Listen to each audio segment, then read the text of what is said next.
파트 4. 광주에서. 광주 선교지부 건설. 광주 선교지부 건설 과정. 1898년 항구도시 목포의 선교지부를 개설한 후 벨과 오웬, 스트래퍼는 목포 시내에만 머물지 않고 전남 내륙이나 도서 지역으로도 들어가서 여러 시골 지역에서 전도 활동을 수행했다. 그 결과 1904년에는 목포 선교지부 이외에도 그보다 하위 단위인 선교 거점이 8개나 운영되었다. 이들 선교 거점에는 한국인 전도자들이 무보수로 파견되어 예배와 교육을 인도했다.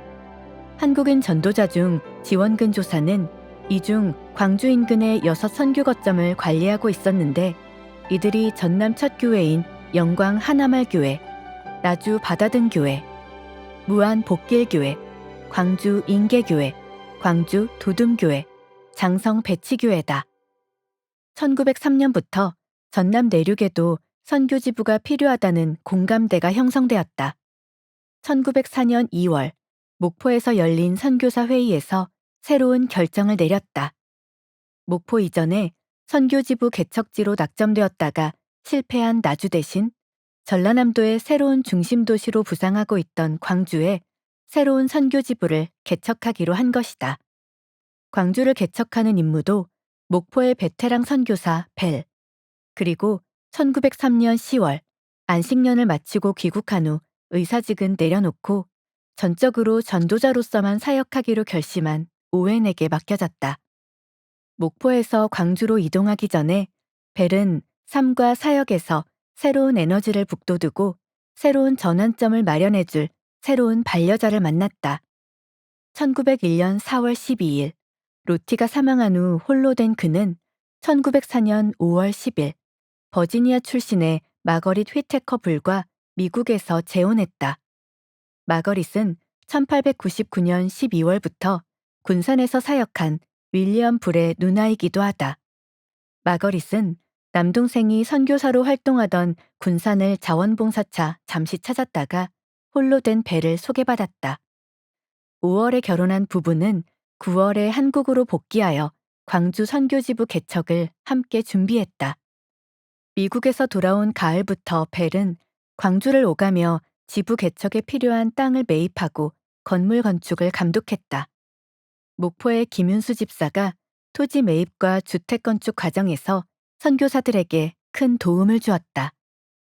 겨울에 두 가족이 머물 임시 숙소가 마련되어 이들은 12월 20일경 오늘날의 양림동으로 알려진 광주 선교지부 부지로 이사했다.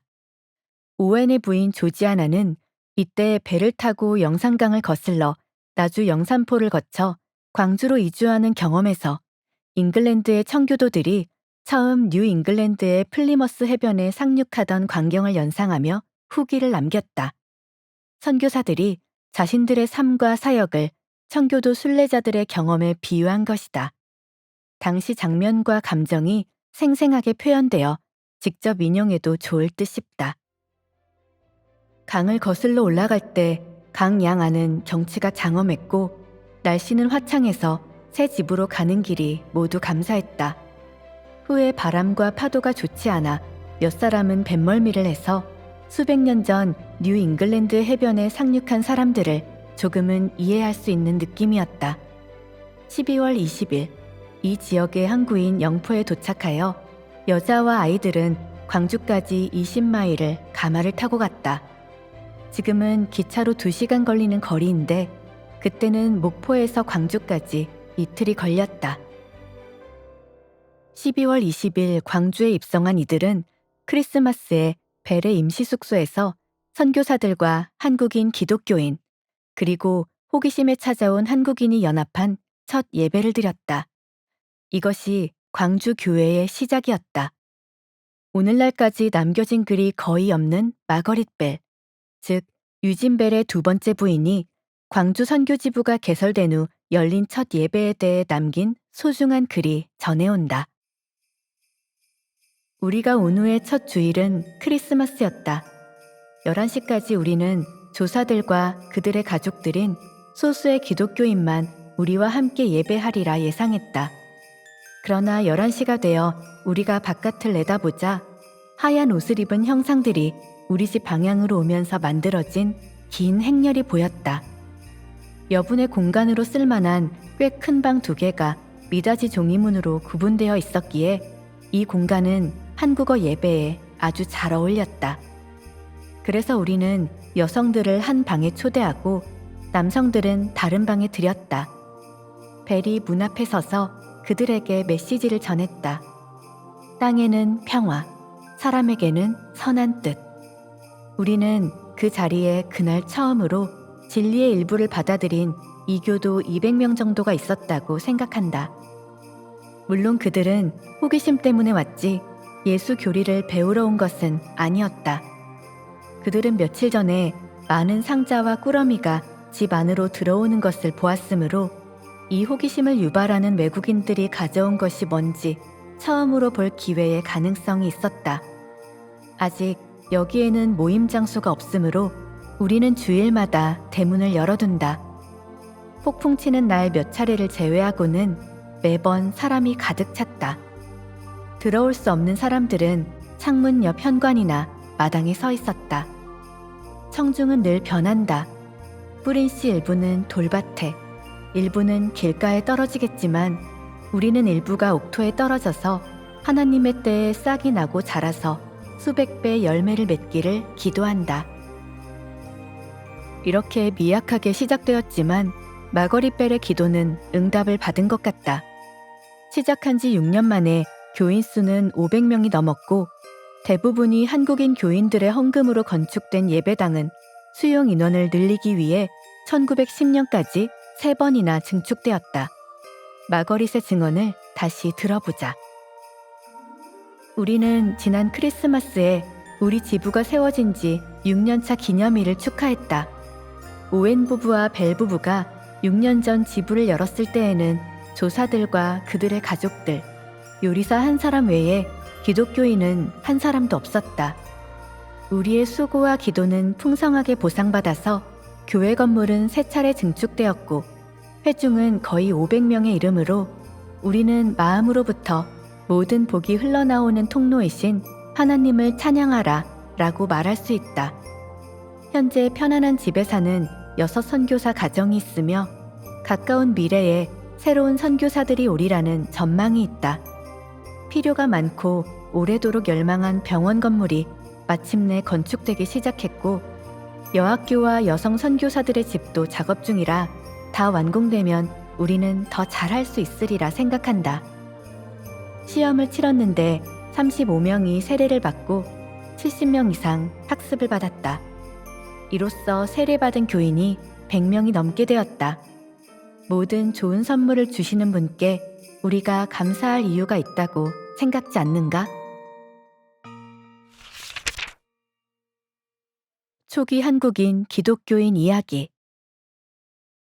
벨은 목포에서 사역하던 초기부터 세계 다른 선교지와는 차별되는 한국 선교지의 특징으로 한국인 기독교인의 복음 전파에 대한 남다른 헌신과 열정을 꼽았다.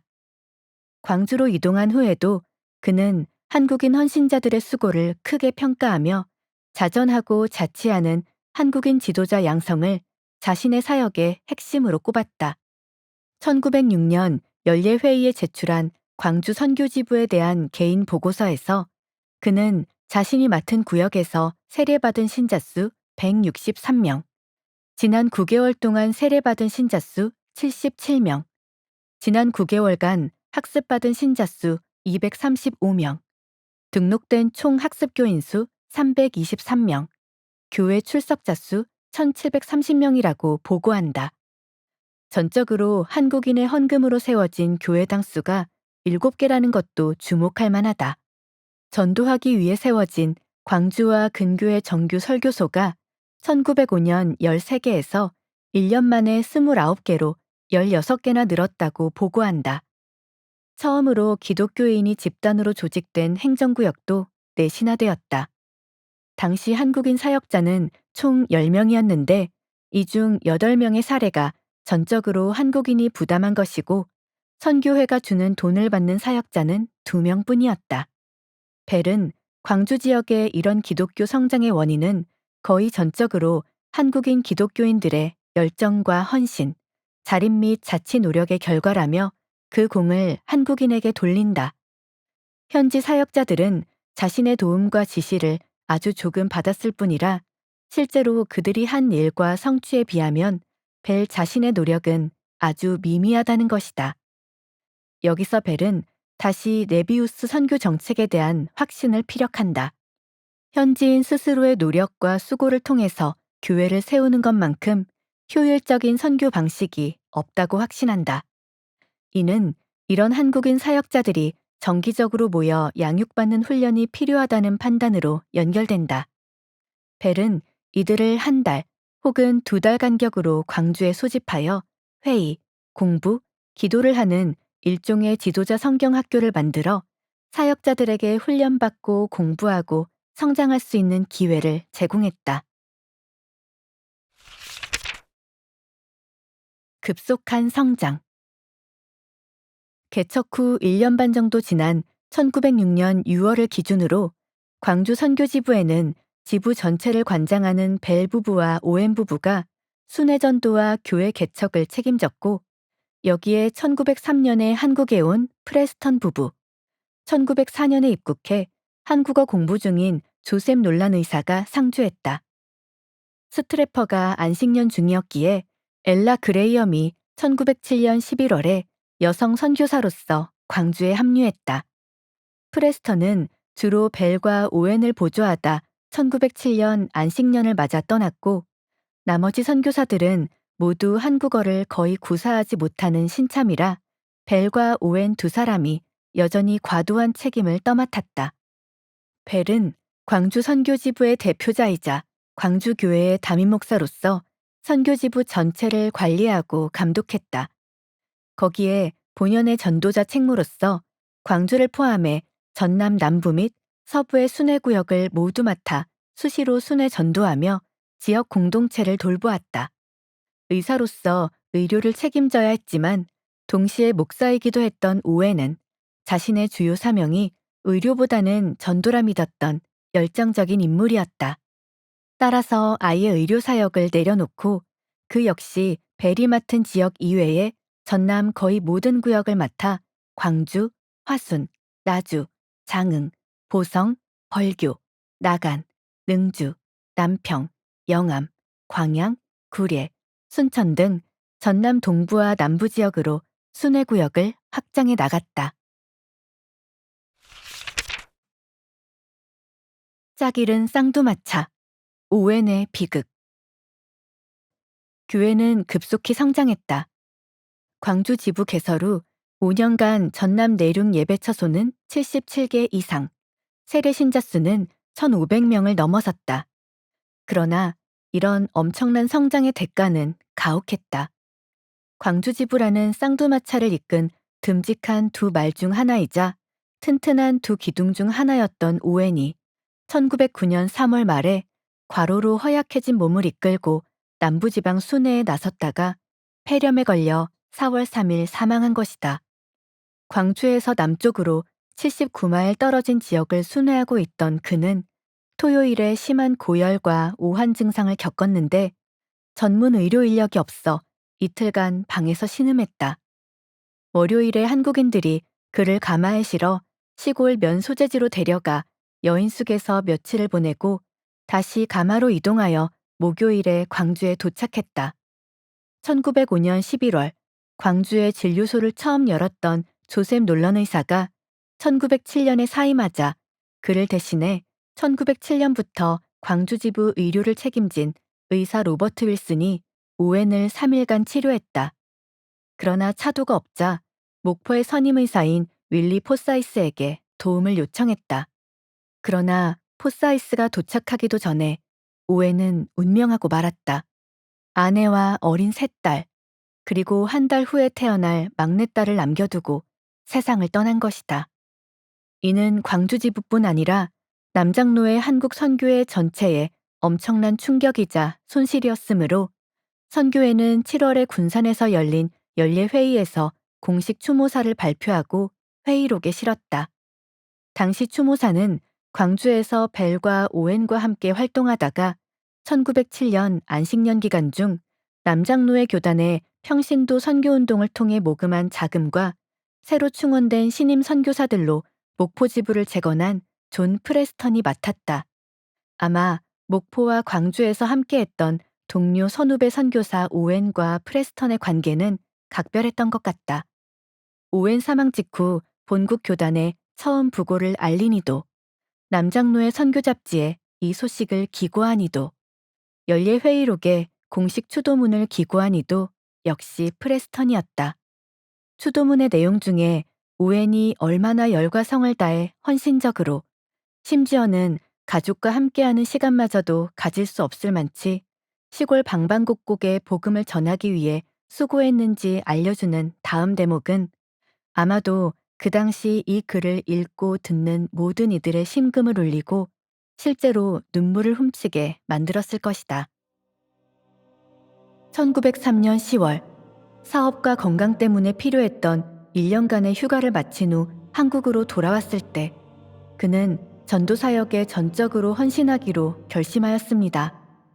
그가 이런 결정을 하게 된 것은 지난 몇 년간 그가 해온 일의 성격에서 많은 영향을 받았기 때문인데, 왜냐하면 그 당시 그는 선교지부에서 혼자였으므로 상궤를 벗어나서 전도 사업에 관여하였고, 그 일이 그가 받은 교육이나 성격상 그에게 매우 적합한 것이었기 때문입니다. 목포에서 1년 더 일한 후 그는 1904년 가을 광주의 새로운 선교지부를 열라는 지시와 함께 벨 씨와 함께 내륙으로 옮겼습니다. 자신의 목회 기간 동안 그는 한국인 조력자들의 도움을 받아 남쪽으로 사역지를 크게 확장하였는데, 수백 명의 신자들과 함께 30여 개의 그리스도인 모임을 만들었습니다. 그는 가장 넓은 지역을 담당하였고 지난 2년 동안 다른 어떤 지역보다 더 빨리 성장하였습니다. 왜 아빠는 집에서 지내지 않나요? 라고 그가 사망하기 몇 주 전 작은 딸이 물은 애처로운 질문은 생명의 떡을 위해 오로지 그만 바라보았던 수천 명의 사람들에게 복음을 전하고자 한 그의 충성스러운 노력을 웅변적으로 말해주는 증언입니다. 오웬을 완벽하게 묘사한 말이 있습니다. 그는 그리스도인 신사입니다. 고상한 가문의 자손으로 태어난 그는 형언하기 어려운 매력과 귀족으로 보이게 하는 기사도적 천성을 지녔습니다.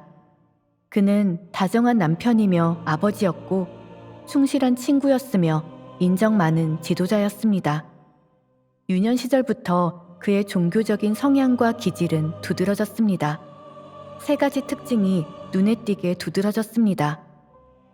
그는 특히 기도의 사람, 믿음의 사람이었고 항상 그리스도를 찬양하였습니다. 만일 어떤 의심이 있다면 결코 그것을 표현하지 않았습니다.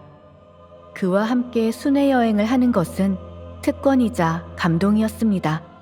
사람들은 그의 뛰어난 영성과 하나님에 대한 의지로 인해 감명을 받았고 고무되었습니다. 그는 실제적인 세부 사항은 대체로 다른 사람들에게 맡겼습니다.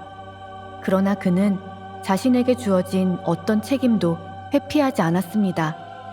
그리고 그가 들고 싸운 무기들의 효율성을 잘 보여주었습니다. 그는 한국인을 사랑했고 한국인들과 함께 있기를 즐겼습니다. 세상 어느 것도 성경 공부나 찬양을 위해서 사랑방, 즉 손님을 모시는 방에서 한국인들과 함께 만나는 것보다 더 그를 기쁘게 하지는 못했습니다. 그리고 이런 만남을 집에서 며칠 밤씩 가지곤 했습니다. 비록 육체적으로는 건강하지 못했지만 선교지부에서 그보다 더 충실하고 열정적인 순회 설교자는 없었습니다.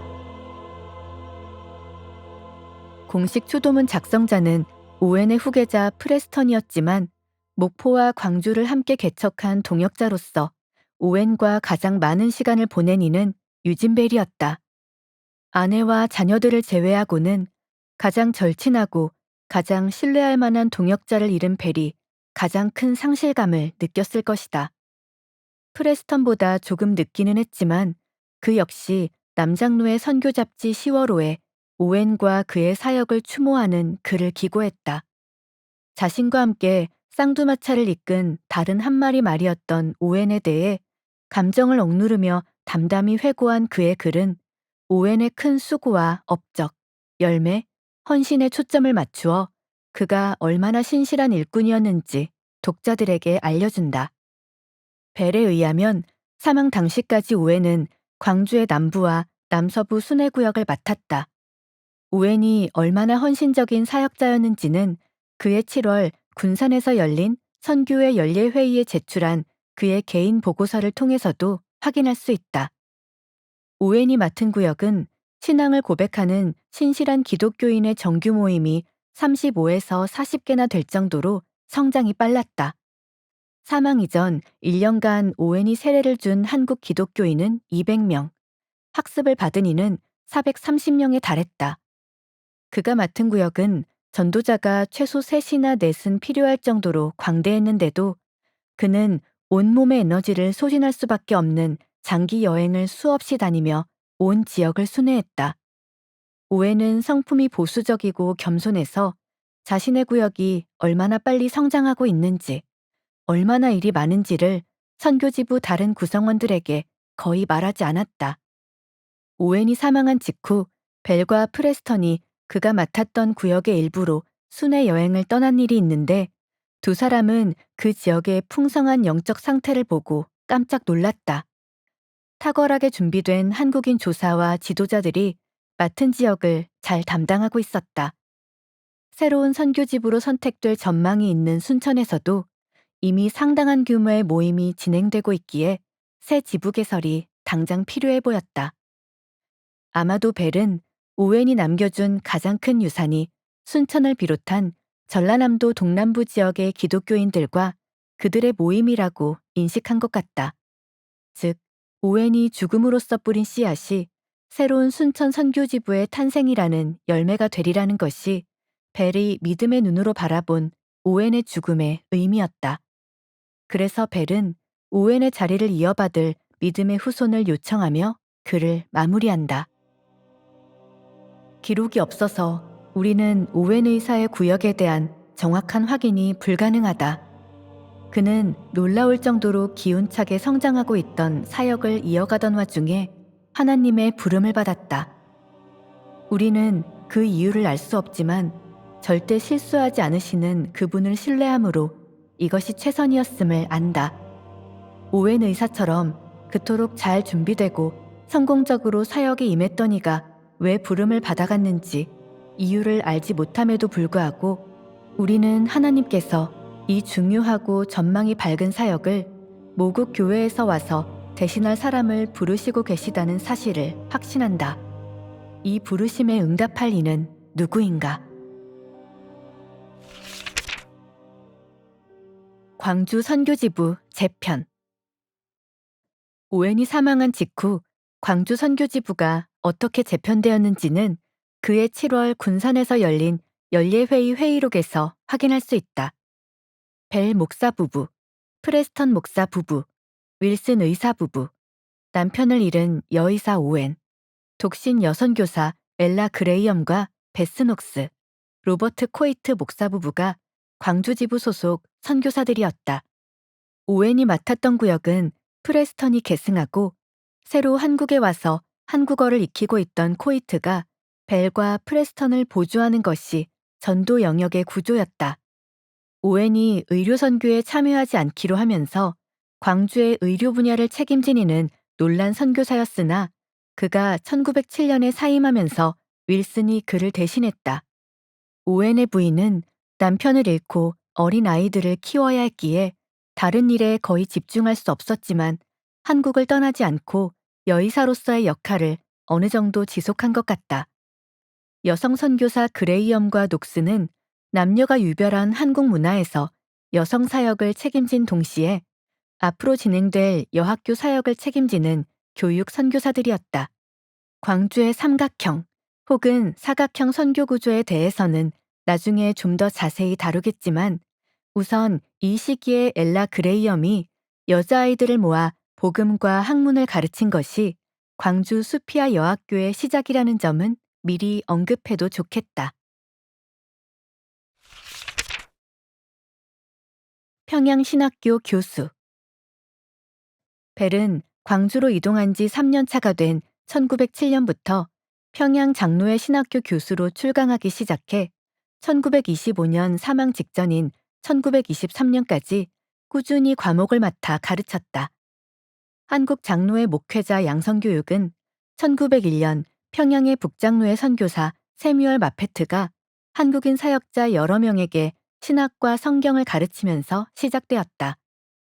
평양신학교는 1907년 1회 졸업식에서 첫 졸업생 7명을 배출했다.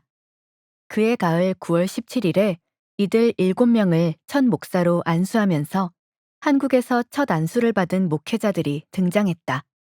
이 한국인 목사 7명과 함께 목사 안수를 받은 선교사들이 회원인 조선예수교장로회 동로회가 첫 7위회로 결성되었다. 체계적인 신학교육이 한국 장로교회의 탄생과 자치, 연이은 유지와 성장의 기반이었다. 한국 장로교회의 유일한 신학교인 평양신학교는 한국에서 선교를 개시한 장로회의 4개 선교회, 즉 미국 북장로회, 미국 남장로회, 호주 빅토리아 장로회, 캐나다 장로회 선교회가 연합하여 운영하는 일종의 장로회 연합 신학교였다. 따라서 마페트가 개인 사숙 형태로 운영하다가 어느 정도 조직과 체계를 갖춘 1905년부터는 4개 선교회에서 신학을 가르칠 만한 실력과 교수 능력을 갖춘 선교사들을 일정 기간 교수로 충원해 학교를 운영했다. 학생 가운데 시골에서 사역하는 이들이 적지 않았기에 1년 중 농한기를 활용하여 3개월 동안만 집중 교육을 진행하였다. 따라서 졸업하기까지 약 5년이 소요되었다. 1년에 3개월씩 5년 과정으로 운영되던 신학교는 1922년부터는 1년 3학기제의 3년 과정으로 재편되었다. 이때부터 마페트가 정식 교장으로 임명되었고 학교에 상주하는 전임 교수직도 신설되었다. 남장로회에서는 1924년부터 선교회의 최고참이자 가장 탁월한 지성으로 널리 존경받았던 윌리엄 레이놀즈가 1937년 은퇴할 때까지 조직신학 전임 교수로 활약했다. 따라서 그 이전까지는 윌리엄 전킨, 유진 벨, 윌리엄 불, 루터 맥커천 등이 돌아가면서 비정규 교수직을 맡아 단기로 학생들을 가르쳤다. 이런 편제에 따라 벨도 1907년부터 1923년까지 신학생에게 조직신학과 성경을 가르치며 신학교 학술지인 신학진함에도 가끔 글을 기고했다. 벨이 평양신학교에서 신학생들에게 가르친 신학의 내용과 성격, 그가 기고한 글의 주제에 대해서는 후에 신학자로서의 벨을 다루는 지면에서 추가로 살펴볼 것이다. 영예, 노회장, 총회장, 명예 신학박사. 한국장로교회는 1907년 9월 17일 첫 7인의 한국인 목사가 안수를 받으며 동로회가 결성된 후 5년 뒤인 1912년 9월 1일 평양에서 첫 총회를 조직했다. 참석한 한국인 목사는 52명, 장로는 125명, 선교사는 44명이었다. 직전 동로회 회장이 남장로회 선교회의 레이놀즈였으므로 그가 개회 설교를 했다. 한국 장로교회를 개척한 공로를 인정받아 첫 목사 선교사 호러스 그랜트 언더우드가 초대 총회장, 북장로회의 윌리엄 블레어가 회계, 나머지 모든 임원직은 한국인이 맡았다. 1895년에 한국에 온 벨도 이 시기에 이미 선교사와 한국인들에게 널리 알려진 17년차 베테랑 선교사였으므로 노회와 총회 같은 7위회의 중직을 맡을 만한 권위와 명성, 실력을 갖춘 인물이었다. 1907년에 동로회가 결성된 후 신자가 많아지고 교회가 많이 세워지면서 총회 직전에 지역별로 노회가 결성되었다. 가장 먼저 생긴 노회는 호남을 관장하는 전라노회로 1911년 10월 15일 전주 서문교회에서 결성되었다. 이어서 경기 충청노회와 황해노회, 경상노회, 함경노회, 평남노회와 광북노회가 결성됨으로써 7개 노회를 거느린 총회가 1912년 9월에 탄생한 것이다. 벨은 1911년 10월 처음 결성된 전라노회에서 부노회장으로 선출되었다. 전주 서문교의 담임이자 평양신학교 2회 졸업생인 김필수 목사가 초대 노회장이었다. 김필수는 YMCA의 창립이사 12인 중 한국인 이사 2명 중 하나였고, 호남에서 한국인으로서는 목사로 안수받은 첫 3인 중 하나였다. 한국 교회의 자치가 급속히 이루어지고 있던 시기였으므로 호남의 한국인 목회자를 대표한 김필수 목사에게 초대 노회장의 영예가 돌아갔다. 벨이 부회장으로 당선된 것은 그가 당시 호남에서 활동하고 있던 모든 남장로의 선교사들의 대표 중 한 명으로 인식되었다는 의미다. 이어서 벨은 1914년 8월에 열린 제4회 전라노회에서 노회장으로 선출됨으로써 호남 지역에서 활동하는 선교사가 누릴 수 있는 최고 영예도 얻었다. 그런데 벨은 몇 주 뒤 9월 6일부터 9일까지 황해남도 재령의 남산현 교회당에서 열린 제3회 조선 예수교 장로회 총회에서는 총회장에 당선되는 영광을 누린다. 이미 언급했듯이 북장로교 첫 목사 선교사 언더우드가 초대 총회장이었고, 2대 총회장은 호주 장로회 선교회를 대표한 겔슨 엥겔이었다. 3대 총회장으로 남장로회의 유진벨이 당선되었다. 4대부터는 김필수를 시작으로 모두 한국인이 총회장이 되었다. 1919년 10월에 열린 8회 총회에서만 예외적으로 세뮤얼 마페트가 다시 선교사로서 총회장이 되었다. 여기에는 이유가 있었다. 그해 봄에 전국적으로 일어난 3.1운동을 기독교인들이 적극 주도했으므로 일본 총독부와 경찰 당국에게는 한국 교회와 그 지도자들이 요주의 대상이었다. 한국인 지도자들을 지키는 차원에서 일시적으로 선교사가 총회장이 되는 편이 나은 상황이었다. 따라서 한국 장로교회의 총회장을 역임한 선교사는 언더우드, 엥겔, 벨, 마페트 이렇게 넷뿐이었다. 정치 상황 때문에 총회장이 된 마페트를 제외하면 벨은 마지막 선교사 총회장이었다. 이는 벨이 한국인 지도자들과 선교사들 모두에게 한국 장로교 선교 현장을 대표하는 전설적인 선교사들과 같은 반열에 오른 인물로 인정받았다는 뜻이었다. 특히 북장로회의 언더우드, 호주 장로회의 엥겔처럼 그가 남장로회를 대표하는 선교사로 선교계와 한국 교계에 인식되었다는 뜻이기도 했다. 또한 한국교회가 자전과 자치와 자립을 이루었다는 판단하에 교단 최고 7위회의 의장 자리를 한국인이 전적으로 책임지게 되는 과정에서 바통 터치를 한 마지막 선교사 주자가 벨이었다는 것도 의미심장하다. 이렇듯 1910년대의 벨은 한국에서 가장 큰 신뢰와 권위와 명성을 누린 선교사 중 한 사람이었다. 1914년에 총회장으로 선출된 벨은 2년 뒤 1916년에 증경 총회장의 입장에서 한 선교 잡지에 한국 장로교회 총회에 대한 글을 실었다. 그는 한국에서 미국 북장로회와 남장로회, 호주 장로회와 캐나다 장로회, 즉 4개 장로회 선교회들이 각자 선교사들을 파송해 선교를 하면서도 4개의 다른 장로회 총회를 조직하지 않고 한국의 단일한 하나의 총회를 탄생시킨 연합정신을 크게 평가하며 하나의 총회가 탄생되게 된 역사를 들려준다.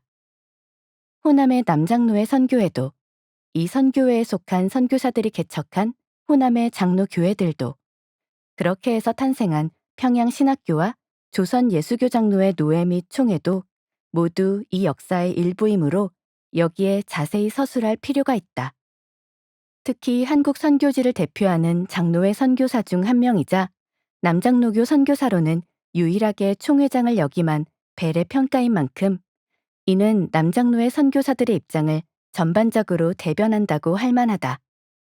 벨에 따르면 한국의 장로회 선교회가 아직 둘밖에 들어오지 않은 때부터 두 선교회는 아주 밀접하고 친밀한 관계를 유지했다. 그 결과 1889년에 탄생한 것이 장로회 공의회였다. 장로회 공의회는 탄생부터 한국에서 일어나는 장로회 선교와 교회의 사역 대부분에 큰 관심을 갖고 참여했는데 그중 가장 큰 관심사와 의제는 한국의 단일한 하나의 장로교 총회를 세우는 것이었다. 장로회 공의회가 세워진 후 가장 먼저 한 일은 4개 선교회 간의 선교 구역을 정하는 것이었다. 북장로회는 이미 서울과 평양, 북서부에서 선교를 개시했으므로 그 지역을 차지했다. 장로회 공의회의 추천으로 호주 장로회는 남동부, 남장로회는 남서부, 캐나다 장로교회는 북동부를 맡기로 했다.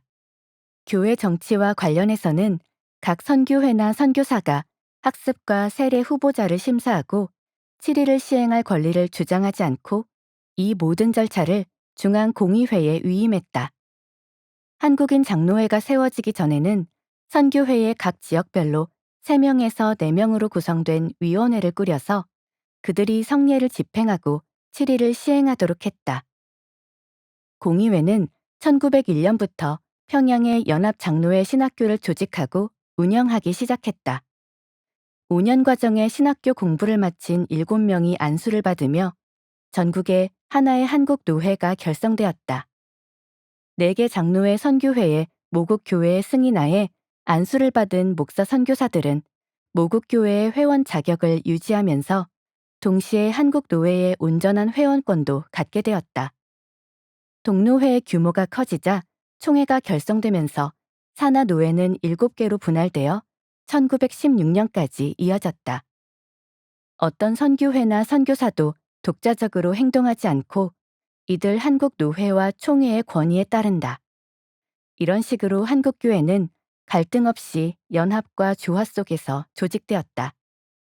장로회 공의회가 열려서 안건에 대한 투표가 진행되어도 같은 선교회에 있다고 같은 투표를 하는 것은 아니다. 노회나 총회에서도 표가 인종에 따라 나뉘지 않는다. 총회가 조직된 후 3년간 한국인들은 외국인 선교사들이 총회장이 되어야 한다고 주장했다. 선교회들 사이의 갈등도 한국인과 외국인 형제 사이의 갈등도 없다. 여기까지 벨은 장로회 선교회들이 모인 장로회 공의회, 그리고 선교사들과 한국인 목사와 장로가 모인 조선 예수교 장로회 동로회와 총회가 처음부터 분열과 다툼, 당파 싸움 없이 연합과 조화를 이룬 점을 칭찬했다. 그러나 이어서 그는 연합과 하나됨의 필요성을 다시 강조한 후에 분리와 분열이 필연적인 경우에 대해서도 언급한다. 즉, 가장 기초적인 근본 교리를 부인하는 이들을 목회자로 안수하는 교회라면 그 교회에서는 분리가 가능하고 심지어 분리해야 한다는 것이다. 이는 실제로 미국에서 19세기 말부터 진행되고 있던 근본주의, 현대주의 논쟁이라는 맥락을 반영한 표현이었다. 벨은 근본주의가 내세운 5대 기초교리를 강조하며 이 전통교리들을 인정하는 토대 위에서만 연합이 가능하다는 분명한 기준과 한계를 내세운다. 우리는 장로교와 개혁신앙이라는 근본적이고 역사적인 교리 위에 조직되어 있다. 우리는 온 마음으로 연합을 믿는다. 전국에 오직 하나의 장로교회를 가진 한국에서 일어난 것 이외에 다른 일을 하는 것은 범죄인 듯 싶다. 우리는 마음으로 연합에 공감하고 옹호하며 길이 열린다면 심지어 다른 개신교 복음주의 교회들과도 연합하려 한다. 우리는 우리가 가진 연합 안에서 즐거워한다. 우리는 어떤 보류도 없이 연합을 지지할 것이다. 그러나 먼저 연대가 없는 곳에는 유기적 연합이 있을 수 없다. 분리의 죄는 불필요하며 진실한 믿음과 의문의 여지 없이 경건한 기독교인 형제들로부터의 악한 분열이다. 그러나 모국교회에서 그랬던 것처럼 언제라도 한국에 있는 교회 7위회가 그리스도의 신성, 동정녀 탄생, 대리 속죄와 부활의 의문을 품는 이를 목사로 안수한다면 그때에는 분리가 있을 것이고 또한 분리가 있어야 한다. 남장로회의 대표 선교사 벨이 한국에서만 인정과 영예를 얻은 것은 아니었다. 벨의 모교인 센트럴 대학은 1918년 5월 31일 벨이 모교의 영예를 높였다며 명예신학박사 학위를 수여했다. 벨이 1889년부터 1891년까지 다닌 센트럴 대학은 1901년에 센터 칼리지와 합병한 터라 1918년 그에게 명예박사 학위를 수여한 대학은 정확히 말하면 센터 칼리지였다. 원래 명예학위를 수여할 때에는 학위 수여식에 참여하는 것이 의무 규정이지만 벨이 당시 한국에 있었으므로 대학은 그가 불참한 상태로 학위를 수여했다. 아쉽게도 당시 센터 칼리지 이사회 회의록에 벨에게 명예박사 학위를 수여하는 더 구체적인 이유가 명시되어 있지 않았고 벨이나 동료 선교사들도 학위 수여에 대해 자세한 이야기를 전해주지 않아서 이 학위를 둘러싼 더 세밀한 배경과 사실관계는 확인하기 어렵다. 다만 1918년까지 남장로회 한국선교회 연례회의록에서 유진벨 목사, 유진벨 씨 등으로 표기되던 그가 1919년 회의록부터는 명예신학박사 유진벨 목사로, 즉 박사라는 영예로운 호칭으로 등장한다는 사실이 특기할 만하다. 또 하나의 상실. 교통사고로 다시 아내를 잃다. 유진벨이 1901년 4월 12일 심장마비로 추정되는 병으로 첫 번째 아내 로티벨을 이룬 후 3년 뒤 1904년 5월 10일 동료 선교사 윌리엄 불의 누이 마거릿 휘테커 불과 재혼한 이야기는 이미 언급하였다.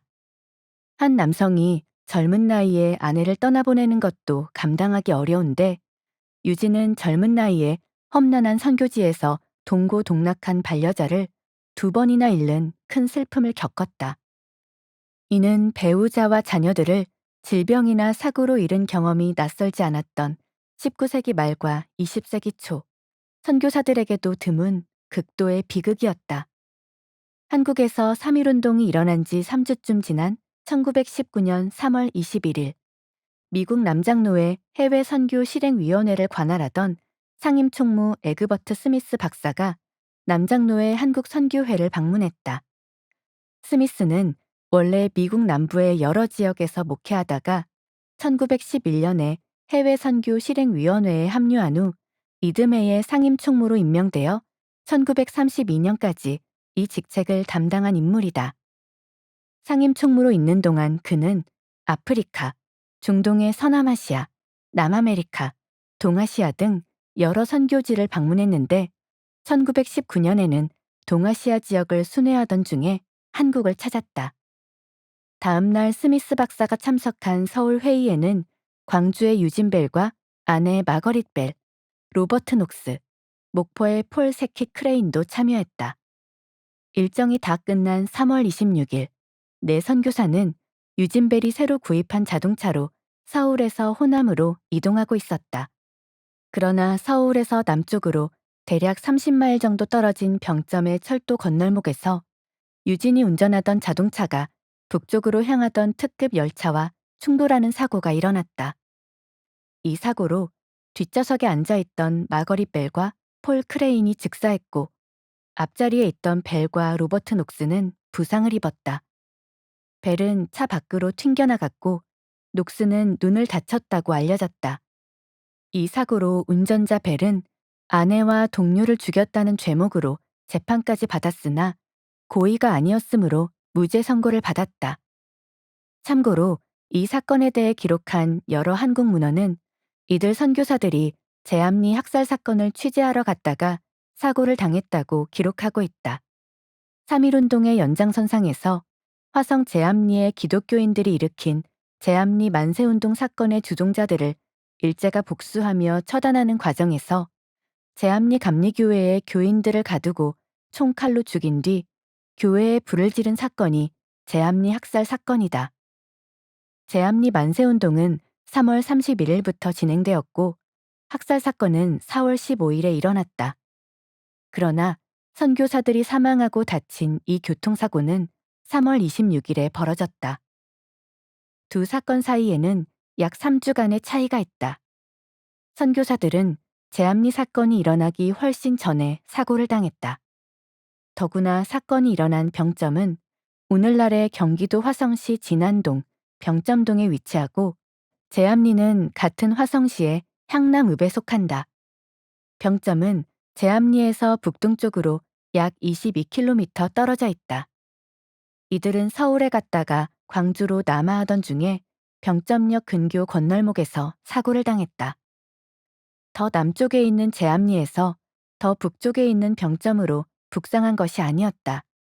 따라서 이 둘 사이에는 전혀 인과관계가 없다.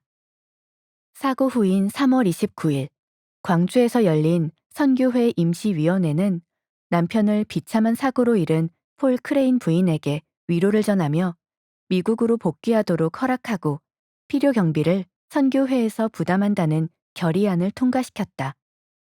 이어서 아내를 잃은 유진벨에게도 깊은 슬픔에 공감을 표했다. 그러나 유진벨의 경우 선교회의 워낙 중요한 베테랑 지도자인 만큼 그에게는 선교지를 떠나지 말고 계속 사역해달라고 요청했다. 물론 유진이 한국에 남을 수 없다고 말한다면 그가 원할 때 귀국을 허락하기로 했다.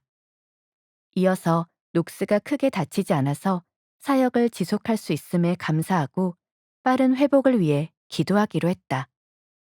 마거릿 벨과 폴 크레인 선교사가 3월에 사망한 이후 전주에서 6월에 열린 남장로의 한국 선교회 제28회 연례회의 회의록 마지막 쪽에는 두 사람에 대한 추도문이 실렸다.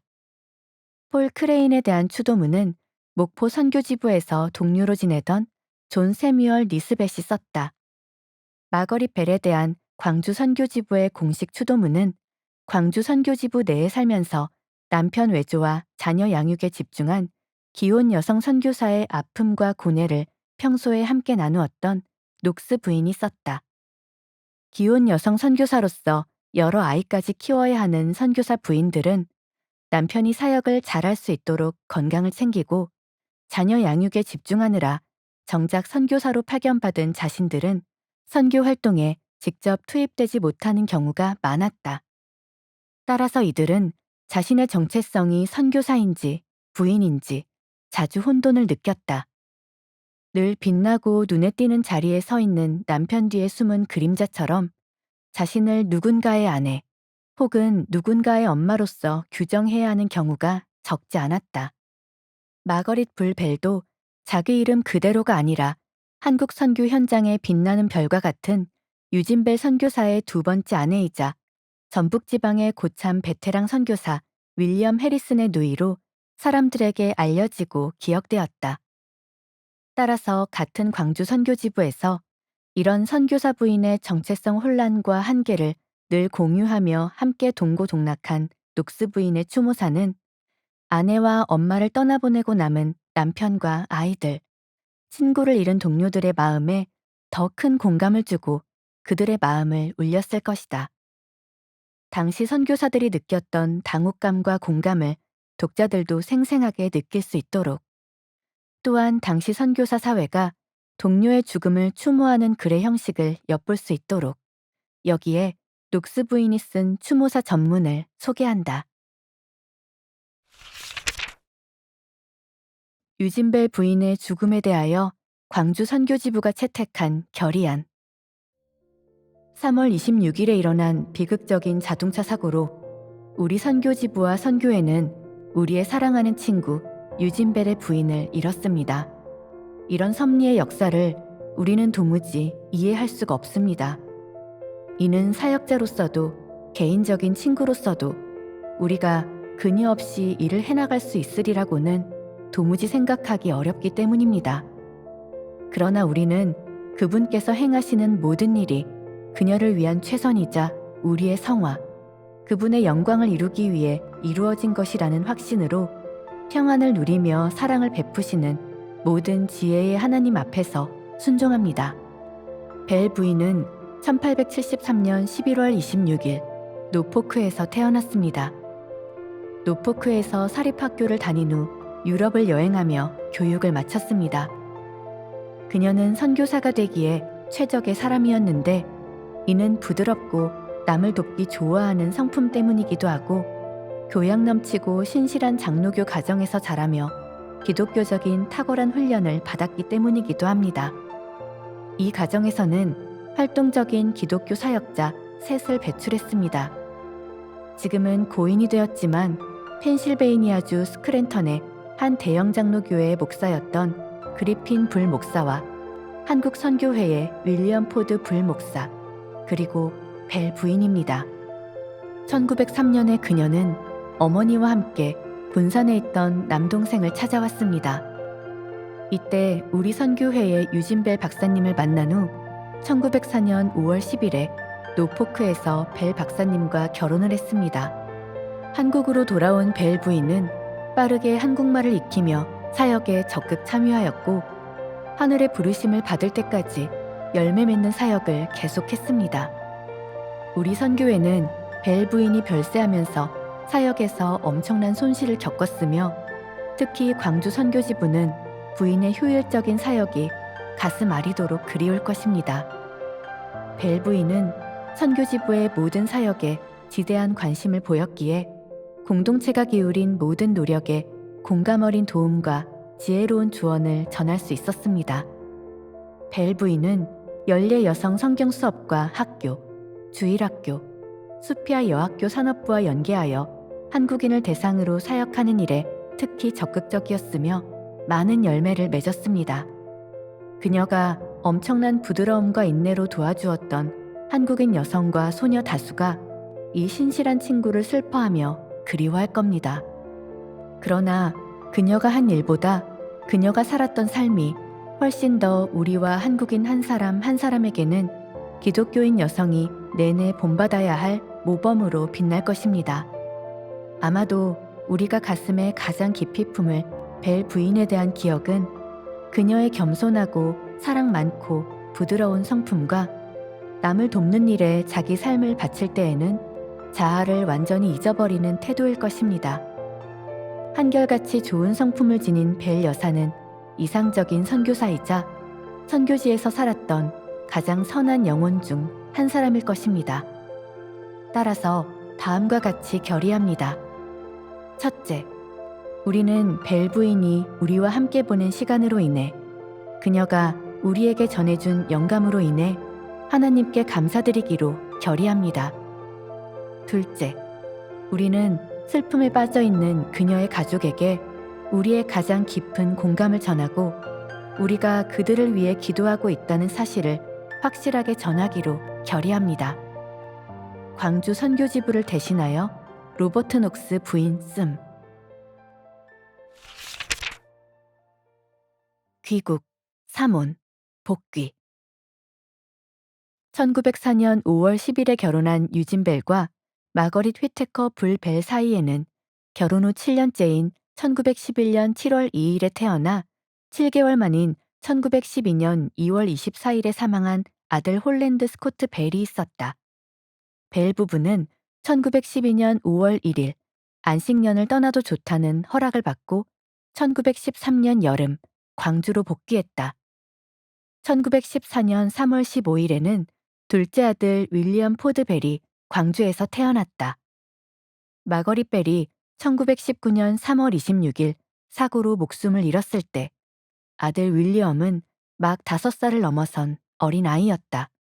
다시 한번 아내를 비극적인 사고로 잃고 엄마 없는 아이와 함께 남게 된 유진은 사고 자체의 충격에 더해 자신이 아내와 동료를 죽인 사고를 유발했다는 자책감에 시달렸다. 그는 영구 귀국을 심각하게 고민했던 것 같다. 그 해에 벨의 나이는 벌써 50세를 넘었고 1920년은 벨이 한국에서 선교한 지 25년째 되는 해였으므로 한국에서 일할 만큼 일했다고 생각할 만도 했다. 실제로 남장로의 한국선교회의 1920년 연례회의록에는 광주의 벨이 은퇴했다고 기록되어 있다. 선교회에서도 그의 은퇴를 기정사실로 본 것 같다. 그러나 1920년 은퇴하기로 결심했던 벨이 다음해 은퇴를 번복하고 가을에 복귀하겠다는 의사를 밝힌 듯하다. 1921년 연례회의록에는 벨 박사가 현장으로 복귀하면 평양신학교 전임교수로 일하기를 추천한다는 기록이 있기 때문이다. 벨이 가을 학기에 맞춰 복귀하지 않으면 벨 대신 그의 처남 윌리엄 불이 벨을 대신해서 신학교 교수로 간다는 기록도 있다. 1922년 6월에 작성된 1922년 연례회의록에는 벨이 광주로 복귀했다고 기록되어 있다. 그런데 광주 선교지부 선교사들의 명단을 적어 놓은 이 기록에서 벨은 놀랍게도 혼자가 아니라 또다시 벨 부인과 함께였다. 이번에 함께한 벨 부인은 유진 벨의 세 번째 부인 줄리아 다이사트 벨이었다. 1872년 10월 16일 미주리주 세인트 조셉에서 태어난 줄리아는 35세 무렵인 1907년 9월부터 호남, 특히 군산에서 활약해온 교육 전문 베테랑 선교사였다. 군산의 여학교에서 여자아이들을 가르쳤다. 1909년부터 이 학교는 멜본딘 여학교라는 정식 이름을 갖게 되었다. 이는 군산 선교지부의 개척자 윌리엄 전킨의 아내 메리 레이번과 윌리엄 불의 아내 엘리자베스 불의 모교가 남부 명문 여자대학 중 하나인 메리볼드윈 칼리지였기 때문이다. 특히 불 부인이 안식년 기간 중 모교에 방문해 한국 선교기금 모금을 호소하자 학생회가 학우들에게서 기금을 모금했다. 이때 마련된 기금이 멜본딘 여학교의 기원이 되었다. 줄리아는 교사로 여학생들을 가르치다가 1915년에는 임시 교장을 맡기도 했다. 1917년부터는 교육사업과는 별도로 군산 선교지부의 여성 사역을 책임졌다. 벨과 줄리아는 벨이 은퇴를 선언하고 귀국해 있던 1921년 9월 15일 버지니아에서 결혼했다. 1868년에 태어난 유진 벨과 1872년생인 줄리아 다이사트는 4살밖에 차이가 나지 않았다. 아내들과 2번이나 사별한 유진에게는 세 번째 결혼, 줄리아에게는 첫 번째 결혼이었다. 결혼할 당시 두 사람의 나이는 각각 만 53세, 만 48세였다. 벨 부부가 복귀한 것은 한국인들에게도 놀라운 소식이었던 것 같다. 호남의 기독교인들만 여기에 관심을 기울인 게 아니었다. 1920년 4월 1일에 창간한 동아일보도 벨의 복귀 소식을 실을 정도로 당시 벨은 전국에 널리 알려진 외국인 명사였다. 9일에 다시 왔다고.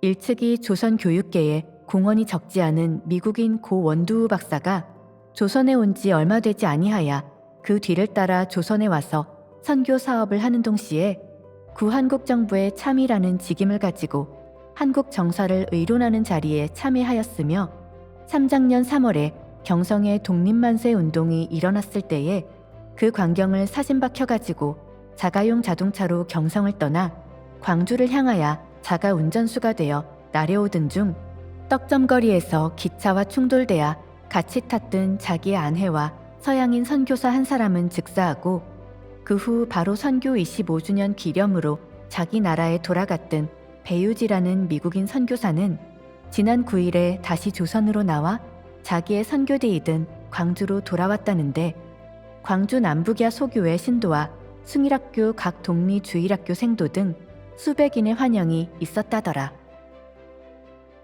기독교와 딱히 관련이 없는 민족지로 창간한 동아일보 기사는 유진벨을 한국 민족의 교육에 공헌한 바를 중심으로 소개한다. 한국 개신교의 아버지 언더우드가 서울에서 했던 역할을 광주에서 떠맡은 기여자로 벨을 소개한 것이다. 이 기사에서는 선교사들의 문헌에는 나오지 않는 교통사고의 배경에 대한 다른 해석도 등장한다. 벨이 서울에 갔던 이유와 배경에 당시 한국인의 적극적인 3.1운동 참여와 일본 총독부와 경찰 당국의 폭력 진압을 사진으로 찍어 선교회와 미국에 알리려던 목적이 있었다는 것이다. 이어서 기사는 부부가 한국에 입국한 날을 3월 9일로 특정하고 그가 광주로 복귀한 날, 그가 개척하고 사역했던 광주의 북문교회와 남문교회 신도, 그가 설립한 숭일학교 학생 및 주일학교 학생들의 환영이 있었다는 사실을 상당히 생생하게 보도한다. 이 신문 기사는 당대 민족주의 언론의 개신교와 선교사들에 대한 인식이 대체로 긍정적임을 보여준다. 물론 1920년대 중후반 이후 사회주의와 공산주의가 지식인 사이에 유행하면서 반기독교 운동이 촉발되기도 하지만 적어도 이 기사에서는 그런 비판적이거나 부정적인 논조는 찾아볼 수 없다. 1922년 6월에 열린 연례회의의 회의록에 따르면 3월 24일 군산의 해리슨 선교사의 집에서 열린 임시위원회 회의에서 결혼 직후 현장으로 복귀한 유진과 줄리아 부부를 환영했다는 기록이 있다. 유진이 자신의 건강 상태를 위원회 앞에서 보고하자 위원회는 만장일치로 그가 선교지로 복귀한 것에 대해 인정하고 감사하기로 결의했다. 벨이 이전처럼 전적으로 사역에 투입될 수는 없어도 그를 복귀시킨 본국 해외선교실행위원회의 결정을 승인하고 벨이 할 수 있는 일과 채울 수 있는 영역을 그에게 맡기기로 합의했다. 마지막 투혼. 자리를 지키다. 광주로 복귀한 후 벨 부부는 다시 사역에 투입되었다. 그러나 임시위원회에서 벨이 자신의 건강 상태를 보고한 것으로 보아 건강이 예전만큼 좋지는 않았던 것 같다.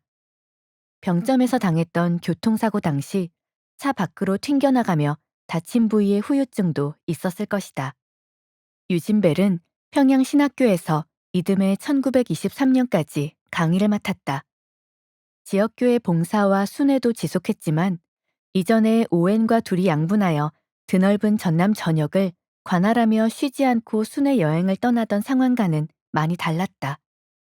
이제 그는 자신보다 젊고 건강하고 열정이 넘치는 후배 선교사들을 돕는 역할에 만족해야 했다. 그러나 그 사역에 지속성은 있었다. 1922년에 유진이 맡은 일은 신학교에서 가르치고 전도하고 북문안 교회의 부목사 직분을 담당하고 문서 사역을 하는 것이었다. 이전의 벨 부인들과는 달리 세 번째 부인 줄리아 다이사트는 이미 경험 많은 베테랑 선교사였던 만큼 복귀 후 전도 사역에 바로 투입되었다. 1923년부터 1925년까지 선교지부가 그녀에게 맡긴 일에는 연도별로 약간의 차이는 있지만 큰 변화 없이 꾸준한 지속성을 유지해야 하는 역할들이었다. 1923년에서 1925년까지 남장로의 연례회의록에 나타나 있는 벨의 사역에는 거의 변화가 없다.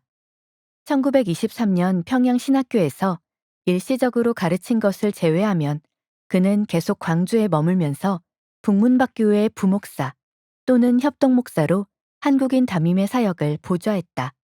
1923년 선교지부 보고서에 의하면 당시 광주에는 조직된 교회가 넷 있었는데 그중 셋을 한국인 목사가 담임하고 있었다. 광주 교회들의 모 교회인 남문교회에는 주일마다 400에서 500명이 모였고 담임은 김창국 목사였다.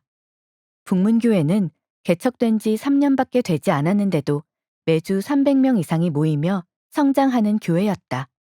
이 교회의 담임 목사는 최흥종이었다. 금정교회가 개척한 세터교회는 주일마다 200명이 모여 예배했으며 담임은 윤해춘 목사였다. 마지막으로 나환자교회에는 재적교인이 수백 명이었고 남문교회의 김창국 목사가 자기 목회에 지장이 되지 않는 한도 내에서 힘을 보탰다. 벨은 1922년부터 1925년까지 북문박교회 부목사 또는 협동목사로 한국인 담임과 동역했는데 이 시기에 북문박교회를 담임했던 한국인은 둘이었다. 금정교회가 1920년 9월에 열린 제6회 전남노회에서 북문박교회 분립을 청원해 허락을 받았다. 새로 분립된 북문박교회는 1921년 1월 28일 강도사 인허, 목사 안수, 북문박교회 목사 위임까지 일사천리로 마친 최흥종을 담임으로 맞아들였다. 첫 해에 동역한 동사 목사는 로버트 녹스 선교사였다. 그러나 최흥종은 그해 9월 조선 예수교장로회 10월 총회에서 시베리아 선교사로 임명되어 1922년 1월 교회를 사임하고 3월에 시베리아로 떠났다. 이해 7월에 최영택이 제2대 목사가 되었다. 최응종은 1년간의 시베리아 선교를 마치고 귀국한 뒤 다시 1924년 봄 북문박교회 담임이 되었다가 건강상의 문제로 1925년 2월 1일에 사임했다. 따라서 유진벨이 1922년부터 1925년까지 북문박교회 협동목사로 봉사하면서 협력한 두 한국인 목사는 최흥종과 최영택이었다. 벨은 또한 주로 서부 순회구역을 맡아 체력이 닿는 데까지 순회 활동을 지속했다. 남장로의 한국선교회와 광주선교지부와 연관된 문서를 책임지는 문서 사역을 했다고도 기록되어 있다. 이 문서는 아마도 전도나 교육용 소책자를 제작하는 일이었던 것 같은데 추가 관련 기록이나 오늘날까지 전해오는 발간된 문헌이 없어서 정확히 어떤 문서를 발행했는지는 확인하기 어렵다. 1923년에 남자 성경 수업과 남자 성경학교에서 가르쳤다는 것. 1925년에 나환자병원 교회에서 협력 목사로 일했다는 기록 정도가 조금 새롭고 특별한 일에 속한다고 할 수 있다. 남자 성경학교는 평양신학교에 진학해서 정식으로 신학 공부를 마치고 목사 안수를 받는 과정에 입학하지는 않은 지역교회 지도자들에게 성경을 가르치는 과정이었다. 성경 공부는 삼자 원리를 강조하는 네비우스 선교 정책을 채택한 이후 한국의 모든 장로교 선교사들이 자신의 선교 구역에서 철저히 시행하려고 노력한 훈련 과정이다. 성경을 잘 배운 지역교회 지도자들과 전도자들이 스스로 복음을 전파해서 자전을 이루고 이렇게 전도를 받은 이들을 모아서 지역마다 기도처나 예배처 같은 모임을 만들어 거기서 말씀을 가르치고 양육했다. 이어서 이런 기도처와 예배처에 모든 신자들이 재정을 모아서 사역자들에게 살해함으로써 자립으로 이어졌다. 이런 과정이 수년간 지속되면 정식으로 장로로 안수받은 이들이 생겨서 당회가 조직되고 목회자 청빙도 이루어져 정식 교회가 되는 것이 전형적인 교회 설립 방식이었다. 벨은 1925년에는 북문박 교회뿐만 아니라 광주 나환자병원 부속 교회에서도 협동 목사직을 맡았다. 광주에서 나환자병원과 교회가 설립된 과정은 아주 극적이다. 병원이 설립된 계기, 이후 운영과 이전 과정은 광주 선교지부는 말할 것도 없고 남장로교 선교 역사 전체에서도 가장 흥미진진하고 감동적이므로 그 전체 과정을 조금 자세히 기술할 필요가 있다. 1904년 12월에 목포의 벨과 오웬이 광주로 이동한 후 의사이자 동시에 목사였던 오웬은 의료 선교사 역할을 마무리하고 오직 복음을 전하는 순회 전도자로 살겠다고 선언한다. 실제로 그는 벨과 함께 전라남도 전역을 둘로 나누어 먼 지역까지 가서 며칠이나 심지어 몇 주씩 머물며 열정을 다해 복음을 전파했다. 그러나 이미 언급한 대로 사건은 1909년 봄 4월 3일에 일어났다. 장흥 지역을 순회하다 급성 폐렴에 걸린 오웬이 며칠 동안 가마에 실려 광주까지 왔을 때 오웬을 돌본 의사는 윌슨이었다. 오웬의 운명이 경각에 달렸다고 생각한 윌슨은 목포의 선임 의료선교사 포사이스에게 와서 도와달라고 전보로 요청했다. 전보를 받은 포사이스는 목포에서 영산강을 따라 배로 이동한 후 영산포에서부터는 말을 타고 광주로 향했다. 광주까지 13마일을 남겨둔 곳에서 그는 거리에서 죽어가던 여성 한센병 말기 환자를 발견했다. 그가 지나가려고 하자 환자가 살려주세요 라며 소리쳤다. 포사이스는 환자를 자기 말에 태우고 자신은 걸어서 광주로 갔다. 포사이스 일행이 광주 선교지부에 도착했을 때 이미 오웬은 사망한 후였다. 오웬 부인은 사망 직전까지 남편이 사용했던 병상 침대를 한센병 환자에게 내어주고 환자를 치료하는 포사이스를 도왔다. 한센병 환자와 같은 병동에 있고 싶어 하지 않았던 다른 환자들이 항의하자 윌슨 의사는 병원을 건축하는 데 필요한 벽돌을 굽던 버려진 가마에 병상을 마련하고 그 환자를 치료했다. 이 모습을 현장에서 보며 실제로 환자 치료를 도왔던 한 선교사, 즉 사망한 오웬의 부인 조지아나 휘팅 오웬은 자신이 목격한 이 장면을 선교 잡지에 다음과 같이 기고했다. 벽돌 굽는 가마에 모여있던 한 무리의 사람들은 포사이스 의사의 사랑스럽고 주저함이 없는 부축을 받으며 어려운 지역을 넘어 길을 따라오는 그녀를 보았다. 각자의 마음에 닿는 생각은 그가 얼마나 그의 주님과 같은지 라는 것이었다. 온전한 신사요. 그렇게 차려입은 포사이스 의사는 지금 이 순간 병으로 인해 역겹고 더럽고 오랫동안 버려진 그 여인의 팔을 붙잡고 있다. 그녀의 머리는 어쩌면 몇 달 혹은 몇 년 동안 빗질을 하지 않았고 옷은 헐고 더러웠으며 발과 손은 붓고 종기로 덮여 있었다. 한 발은 집신을 신었고 다른 한 발은 두꺼운 종이로 싸매고 있었다. 오웬 부인이 기고문의 제목에서 선한 사마리아인이라고 지칭한 포사이스가 광주로 데리고 가서 치료한 그 한센병 환자는 2주 뒤 퇴원하고 육체의 질병을 치료했을 뿐 아니라 기독교인이 되기로 결단함으로써 영혼의 질병도 치유받은 것으로 알려졌다. 결국 오웬 의사의 생명을 구하지는 못했지만 외국인 선교사들이 한센병 환자를 치료하려고 했다는 소문이 광주 근교 한센인들에게 널리 퍼졌다. 전국의 한센인들이 광주로 모여들자 의사 윌슨은 기금을 모아 광주 병원 한편에 입원실 2개를 마련하여 첫 7 환자를 수용했다. 그러나 찾아오는 환자가 너무 많아서 남장로의 자체 재정으로는 해결이 어려웠다. 이에 윌슨은 영국 스코틀랜드 에든버러에 인도 동아시아 나환자 구료회에 재정을 지원해달라고 요청했다.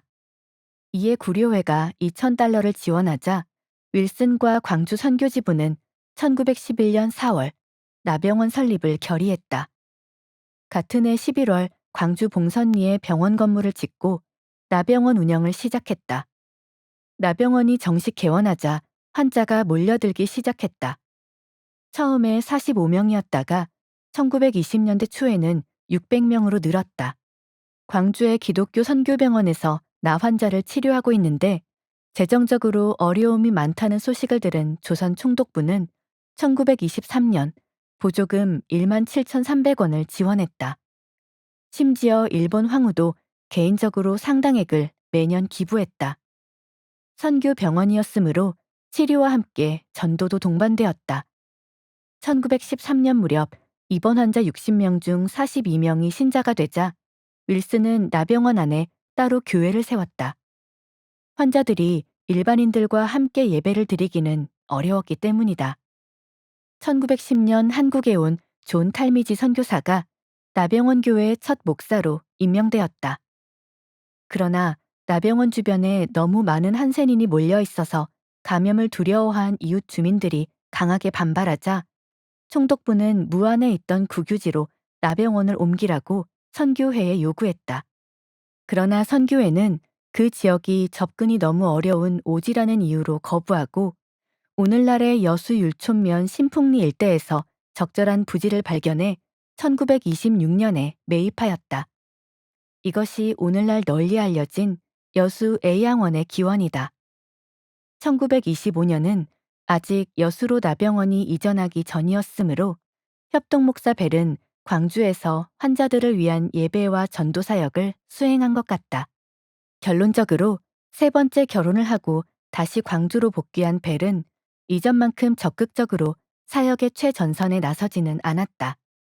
이미 대규모 선교 지부가 된 광주에서는 에너지와 재능이 넘치는 젊은 선교사들이 이전에 벨이 했던 역할을 분담해 잘 해내고 있었다. 그리고 광주 선교지부와 다른 선교사들은 이미 여러 상실감과 죄책감에 시달리는 베테랑, 건강도 이전만 못한 자신들의 영웅을 과도하게 소진되는 자리에 배치하려 하지 않았다. 그들은 벨을 배려했고 그가 조언자와 보조자로서 자리를 지키고 있는 것만으로도 감사하며 만족했던 것 같다. 갑작스런 작별, 영원으로 부름받다. 1925년 6월에 열린 남장로의 한국선교회의 제34회 연례회의 회의록에 북문박교회 협동목사, 나환자병원교회 협동목사, 순회 사역자로 사역하고 있다고 보고된 유진벨의 이름은 1926년 6월에 열린 제35회 연례회의 회의록에 광주 선교지부 소속 선교사 명단에 빠져 있다. 놀랍게도 그의 이름은 한참 뒤쪽 의회 지면에 느닷없이 등장한다. 그것도 고, 갑작스런 소천 같은 충격적인 단어를 동반한 채로. 유진벨은 1925년 9월 28일 광주 양림동 선교사촌의 자택에서 갑작스레 사망했다.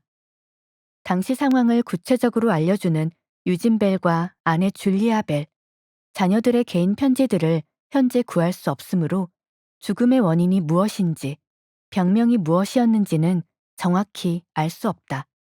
다만 벨이 9월에 사망한 후 그의 죽음을 미국의 남장로 교인들에게 공식적으로 알리는 부고는 12월에 처음 등장했다. 남장로의 선교 잡지는 1868년 더 미셔너리를 처음 간행한 후 같은 이름으로 1911년까지 발행되다가 더 미셔너리 서베이라는 제호로 바꾸어 1924년까지 발간됐다. 이후 이 잡지는 1924년부터 남장로의 소식 전반을 다루기 위해 1911년부터 발행된 더 프레스비테리언 서베이와 통합하여 이때부터는 선교지 소식도 여기에 실렸다.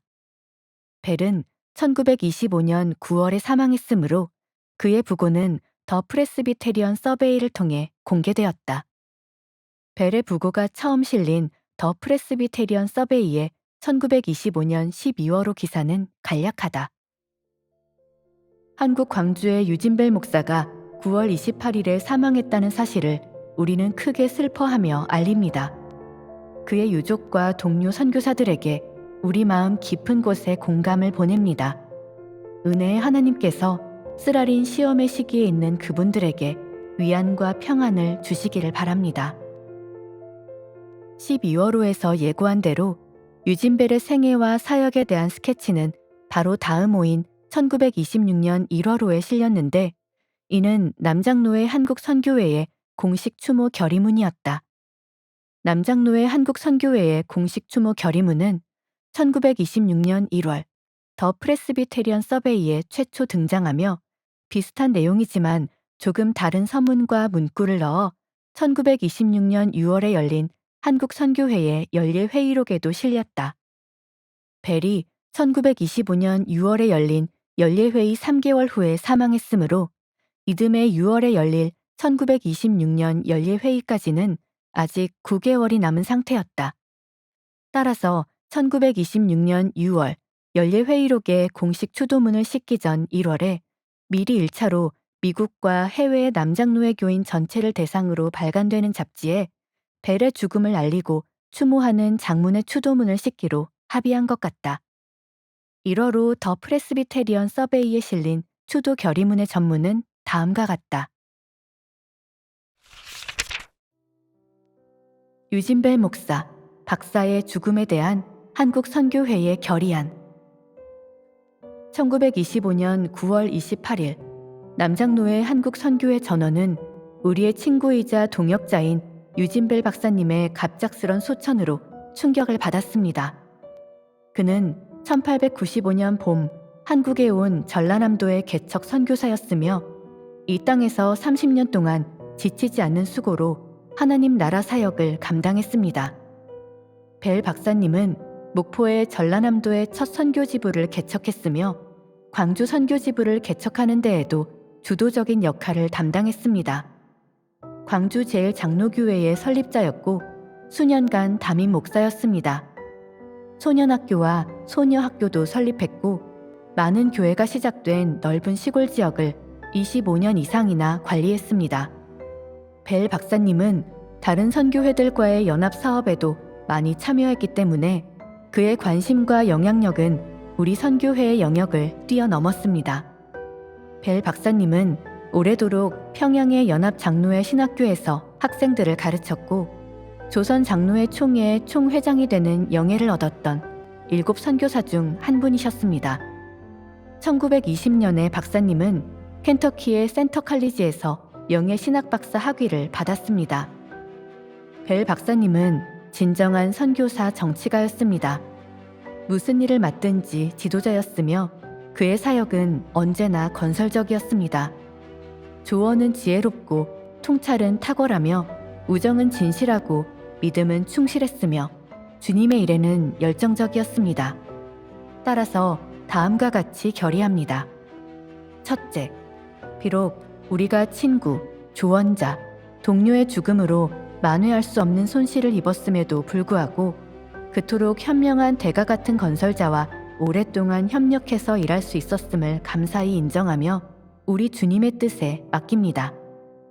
둘째, 우리는 가장 깊은 공감을 유족들에게 보내며 우리가 기도하고 있음을 그분들께 확고히 알려드립니다.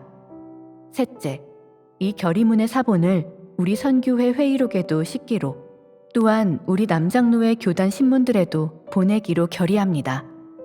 존경을 담아 제출합니다. 로버트 녹스, 루터 O. 맥커천, 로버트 M. 윌슨, 로버트 T. 코이트. 남장로회 한국선교회가 결의한 대로 이 추도문의 사본은 우선 더 프레스비테리언 서베이 1926년 1월호에 먼저 실렸고 이어서 6월에 열린 남장로회 한국선교회 제35회 연례회의 회의록에도 실렸다.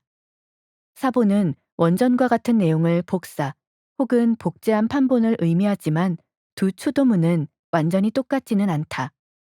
제35회 연례회의 회의록에 실린 추도문에는 더 프레스비테리언 서베이에 실린 추도문 앞에 그의 미국 출신 및 교육, 가족 배경을 소개하는 네 문단이 추가되었다. 따라서 추가된 내용은 이전 내용에 일종의 서문이 덧붙여진 것인데 그 내용은 다음과 같다. 고 유진벨 목사에 대한 결의안. 유진벨 목사는 켄터키주 쉘비빌의 아주 경건한 장로교 신자 부모님에게서 태어났습니다. 그는 자신의 삶을 일찍 그리스도께 바치고 대학에 다니는 동안 목회자가 되기로 결심했습니다. 켄터키주 리치먼드에 소재한 센트럴 대학교에 입학한 후 문학사 학위를 받고 졸업했습니다. 졸업 후에는 리치먼드에서 신학 수업반에 들어갔는데 이 수업반이 루이빌 신학교의 시작이었습니다. 벨 박사는 해외 선교지에서 봉사하기로 자원하고 자신을 파송해달라고 해외 선교 실행위원회에 지원했습니다. 그리고 그는 샬럿 위더스푼 양과 결혼한 후 젊은 아내와 함께 한국으로 파송되었습니다. 이들 사이에서 두 자녀 샬럿과 헨리가 태어났습니다. 첫 번째 아내가 사망한 후 벨 박사는 마거릿 불 양과 결혼했습니다. 그들에게는 유진, 홀랜드, 윌리엄이라는 세 자녀가 태어났습니다. 홀랜드는 6개월 만에 사망했습니다. 벨 여사가 자동차 사고로 사망하자 후에 안식년 중에 있던 벨 박사는 군산에서 수년간 살면서 사역했던 줄리아 다이사트 양과 결혼했습니다. 벨 여사와 네 자녀가 유족으로서 그의 죽음을 애도합니다. 벨 박사의 후기 생애는 풍성한 영적 발전이 있던 시절이었습니다. 성품이 부드러워지고 공감의 폭이 넓어졌으며 그가 사랑하고 섬겼던 친구와의 교제는 실제와 영감이 넘쳤습니다. 줄리아 다이사트 벨, 벨의 이름으로 부활한 여성 사역자 다이사트. 1925년 9월 28일 유진 벨이 사망했다. 벨은 1868년 4월에 태어났으므로 이 땅에서 57년 5개월을 살았다. 거의 정확히 4년 전 1921년 9월 15일에 유진과 부부가 된 줄리아 다이사트는 졸지에 4년 만에 다시 혼자가 되었다. 줄리아는 유진보다 4년 늦은 1872년에 태어났으므로 유진과 결혼했을 당시 나이가 49세였고 남편을 잃고 홀로 되었을 때에는 53세였다. 편지나 일기 등 줄리아 다이사트의 개인 기록 문서들은 현재 한국뿐만 아니라 미국의 장로회 선교 관련 기관에도 보관된 것이 거의 없는 듯하다. 줄리아 다이사트는 1907년 35세의 나이에 독신 여성 선교사로 한국에 와서 군산을 중심으로 14년이나 여성을 대상으로 복음을 전하고 여학생들을 가르치는 사역을 하다가 아내를 2번이나 비극적으로 잃은 53세의 호라비와 늦은 나이에 결혼했다. 줄리아는 49년을 독신으로 살았고 14년이나 선교지에서 일하면서 이미 여성 사역이라는 자기 영역에서 일가를 이룬 전문직 여성 선교사였다. 그런데 서서히 은퇴를 바라보는 노년으로 접어든 선교사. 그것도 아내를 둘이나 잃고 자녀를 넷이나 둔 동료와 결혼을 결심하게 된 동기가 정확히 무엇인지는 알 수 없다. 사료를 확보할 수 없기 때문이다. 또한 이들 부부의 관계가 어땠는지, 서로에게 어떤 감정을 품었는지, 유진의 네 자녀와 줄리아의 관계가 어떠했는지에 대해 전혀 알 수 없다. 심지어 유진의 갑작스런 사망에 줄리아가 어떤 감정을 느끼고 어떤 반응을 보이고 어떤 결정을 내렸는지에 대해서도 현재로서는 아무것도 알 수가 없다. 다만 우리가 아는 것은 이제 3번째 벨 부인으로 불리던 줄리아 다이사트가 한국을 떠나지 않았다는 사실이다. 아마도 49년을 독신으로 살았던 줄리아에게는 유진 벨과 함께 살면서 동역했던 4년간의 기간은 이전에 익숙했던 일상에서 잠시 벗어나서 누린 비현실적인 짧은 휴가 같은 것이었는지도 모르겠다. 어쨌든 줄리아는 한국을 떠나지 않고 이전에 익숙했던 사역 현장에 다시 자신을 내맡겼다. 달라진 것이 있다면 이제는 그녀의 이름이 독립된 줄리아 다이사트가 아니라 줄리아 디 벨 혹은 벨 부인이라는 새로운 이름으로, 즉 결혼 계약을 통해 편입된 한 가문의 명예와 정체성을 계승하는 이름으로 불리고 기록되었다는 것이다. 또한 오래도록 익숙했던 첫사랑과도 같은 선교지 군산에서가 아니라 한 몸으로 살다가 떠난 남편이 땀과 피를 흘리며 가꾼 텃밭 광주에 뿌리를 내리고 그의 이름이 아로새겨진 결실과 열매를 거두게 되었다는 점이다.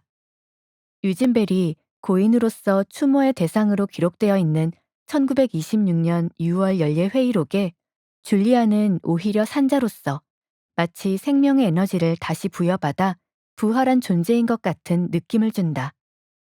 군산에서 독신으로 사역할 때 줄리아 다이사트는 멜볼딘 여학교의 교사, 임시 교장으로 학생들을 가르쳤고 여성 사역을 전담한 활력 있는 선교사였다.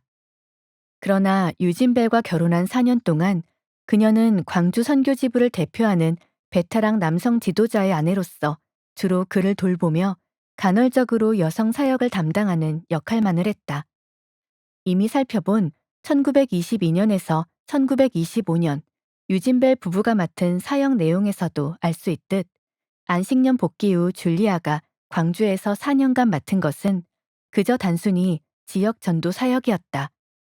이것이 어떤 사역을 의미하는지, 투자된 시간과 활동한 공간의 범위가 어떠했는지, 줄리아가 이에 대해 어떻게 반응했는지 정확히 알 수 없다. 그러나 한국어 지역 전도 사역이든 영어 로컬 이벤젤리스틱 워크이든 1922년 연례회의록부터 1925년 연례회의록까지 가감이 없이 반복해서 등장하는 이 짧은 세 단어는 줄리아의 사역의 시공간이 이전과는 비교할 수 없을 정도로 축소되었음을 알려주는 것 같다. 유진이 사망한 지 9개월이 지나서 열린 1926년 연례회의 상황을 기록한 회의록에서 알파벳 순서에 따라 광주지부 선교사 명단 최상단에 등장하는 벨 부인이 배당받은 사역 내용은 다음과 같다. 유진벨 부인, 북서부 순회구역 여성사역 감독, 이일 성경학교 교사. 크게 화려하지는 않지만 단순히 지역 전도 사역이라는 두루뭉술한 이름으로 적혀 있는 애매모호한 사역이 아니었다. 구체적으로 어디에서, 어떤 기관에서 무엇을 하는지가 명확하게 나타나 있다. 더구나 전도 사역에서 그녀는 단순한 참여자가 아니라 이 일을 감독하는 자로 자리를 잡았다. 결혼 전 군산에서 했던 익숙한 교사로 다시 투입되어 광주에서도 교사가 되었다. 4년 전 군산의 베테랑 여성 사역 전문 선교사 다이사트가 벨 부인이라는 이름으로 광주에서 부활한 것이다. 전문 여성 사역에 복귀한 그해 10월, 다이사트는 교단 잡지에 광주에서 참여하고 있는 여성 사역이 어떻게 진행되는지, 이런 사역에서 어떤 일이 일어나는지를 모국 기독교인에게 소개하는 경험담 형식의 보고문을 작성해서 기고했다. 이 기고문을 요약한 핵심 내용은 대략 다음과 같다. 1. 내가 여성 사역을 하기 위해 한국에 온 지 거의 19년이 지났다. 2. 한국 땅의 기독교인 여성에 대해 내가 할 수 있는 말이 있다면 이들은 존경받아 마땅한 인간이자 내게는 지속적인 경이로움을 안겨주는 존재라는 점이다. 3. 가정폭력과 쉴 새 없는 가혹한 가사와 반일, 육아 중에도 한국인 여성들은 자신을 때리는 폭력 남편과 방랑하는 자녀들을 헌신과 믿음과 인내로써 결국에는 천국으로 인도한다. 4. 이런 여성이 한국의 전형적인 기독교인 여성이다. 그들은 그리스도의 흔적을 몸에 지니고 있다. 그의 이름으로 수치를 당하는 것을 가치 있다 여기며 기뻐하는 이들이다. 5. 성령께서는 한국의 우리 교회에 있는 많은 선한 여성들의 마음 안에서 그분의 성전을 발견하셨다. 줄리아 다이사트 벨은 남편 유진 벨 사망 후 다시 익숙한 여성 사역으로 복귀했다. 그러다 제2차 세계대전과 태평양 전쟁 와중에 일본과 미국이 서로 적국이 되면서 1940년 이후 미국과 영국 국적의 외국인이 모두 한국에서 떠날 때 이들과 함께 한국을 영구히 떠났다. 그러나 이 두 시기 사이에는 주로 광주의 여성 선교사들인 엘리자베스 셰핑, 메리 다슨, 엘라 그레이엄, 애나 맥퀸, 마거릿 마틴, 플로렌스 루트, 마거릿 프리처드 등과 함께 광주의 여성을 위한 전도, 전도부인 지도, 성경학교 교육 사역에 매진했다. 남편이 사망한 1925년부터 한국을 떠난 1940년까지 15년간 줄리아 다이사트벨이 지속적으로 만나고 교제한 한국 여성 기독교인들은 1926년 기고문에서 묘사된 것과 마찬가지로 한결같이 고난 중에도 신실하게 하나님을 섬긴 존경할 만한 이들로 줄리아의 기억에 남아 있었다. 이로써 줄리아 다이사트는 유진 벨, 로티 벨, 마거릿 벨과 함께 벨 가문의 한국 유산을 1940년까지 지속하고 유지 전수한 마지막 1세대 선조가 되었다. 1931년 만주사변, 1937년 중일전쟁, 1939년 제2차 세계대전, 1941년 태평양 전쟁을 거치며 1945년에 최종 패망할 때까지 일본 제국은 15년간 철저한 군국주의의 길을 걸었다. 이 시기에는 본국 일본뿐만 아니라 그들이 식민지로 통치하고 있던 지역에서도 일본 천황의 이름 아래 국론과 정신을 통일하는 작업이 시도되었다. 소위 내선 일체와 대동아 공영권이라는 구호 아래 전쟁의 모든 에너지를 쏟아붓기 위해서는 사상과 종교마저 통일되어야 했다. 신사참배 강요는 이런 전시 체제 하에서 이루어졌다. 1930년대 중반부터 한국의 모든 학교에 강요된 신사참배를 우상숭배 행위로 인식한 남장로회 소속 미션스쿨 선교사들은 이를 일관되고 단호하게 거부했다. 그 결과 1937년 9월 이후 남장로회 소속 모든 미션스쿨은 폐교되었다. 1938년 9월 조선 예수교 장로회 총회가 신사참배가 우상숭배가 아니라고 공식 결의하자 남장로교 한국선교회 선교사들은 모두 소속 노회에서 탈퇴했다. 1940년 10월 총독부가 집안에 모시는 작은 신사인 가미다나를 병원에 안치해서 직원과 환자에게 절을 하라고 명령하자 남장로의 산하 5개 병원 모두 이를 거부하고 병원을 폐쇄했다. 일본은 같은 달에 독일 및 이탈리아와 방공 협정을 맺고 주축국의 일원이 되었다. 주축국 일본이 유럽에서 독일 및 이탈리아에 맞서고 있던 영국, 프랑스, 미국, 호주, 캐나다, 소련 등 연합군에 속한 나라들과 전면전에 나선다는 의미였다. 1938년부터 일본 식민지 조선에서 총영사로 재직하던 게일로드 마시는 한국에 있는 모든 미국 시민에게 한국을 떠나라고 권고했다. 미국의 남장로의 해외 선교 실행위원회의 이사들도 영사의 명령에 따르라고 한국의 선교사들에게 요구했다. 1940년 11월 16일 메리포사오가 인천에서 미국인 219명을 태웠다. 이들 대부분이 선교사들과 그들의 자녀들이었다. 남장로교 선교사는 50명이었다. 그 중에 한국 선교사 벨 가문의 마지막 1세대 선교사인 68세 할머니 줄리아 다이사트 벨도 있었다. 줄리아 벨은 귀국 이듬해에 영구 은퇴하여 플로리다에서 얼마간 머물다가 노스캐롤라이나주 몬트리트로 이주하여 남장로의 은퇴 선교사 마을에서 여생을 보냈다. 귀국한 지 12년이 지난 1952년 1월 26일 군산과 광주의 여성 사역 전문 선교사 줄리아 다이사트 벨이 만 79세의 나이로 영원한 본향에 들어갔다. 몬트리트에서 차로 10분가량 떨어진 블랙마운틴의 마운틴뷰 메모리얼 파크가 그의 지친 육신이 안식을 얻은 묘지다. 일본이 패망한 후 1946년 한국에서 다시 선교를 재개한 남장로의 한국 선교회는 한국전쟁이 소강 상태에 든 1952년 열린 연례회의에서 그 해에 사망한 유진벨 부인, 즉 오래전 은퇴한 벨 가문의 마지막 1세대 선교사 줄리아 다이사트 벨을 추모하는 추도문을 의결하고 회의록에 실었다.